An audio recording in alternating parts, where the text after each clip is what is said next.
Du jamais vu à l'Assemblée nationale, environ 800 personnes ont répondu présentes en 24 heures à l'appel de la plateforme de médiation et de dialogue initiée par la présidente de l'Assemblée nationale. Syndicats, étudiants, religieux, représentants d'entités politiques ou de la société civile, tous unanimes pour demander l'annulation et le report de l'élection présidentielle. Grand absent de ces assises, le président sortant, André Rajoelina, est candidat à sa réélection. Il n'a jamais répondu présent à l'appel de cette plateforme de médiation et de dialogue. À l'issue de ces assises, 650 personnes ont signé une résolution qui sera déposée auprès de la Commission électorale nationale indépendante. La présidente de l'Assemblée nationale a réitéré l'importance d'organiser des élections équitables et acceptées par tous.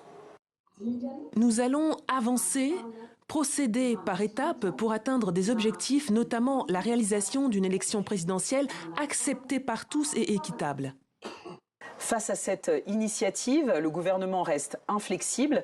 Dans un communiqué publié dans la foulée, le gouvernement accuse la présidente de l'Assemblée nationale de tentative de coup d'État institutionnel. Selon eux, aucune loi ne lui confère le droit de mener une médiation électorale et d'empêcher la tenue d'une élection. Ils demandent donc aux électeurs de voter massivement le 16 novembre. De son côté, la présidente de l'Assemblée nationale rétorque que le gouvernement ne comprend pas le sens d'une médiation. Selon elle, lorsque toutes les voix sont épuisées, c'est dans les attributions de l'Assemblée nationale de mener une médiation. Selon elle, l'objectif est de répondre aux aspirations du peuple et d'instaurer l'apaisement.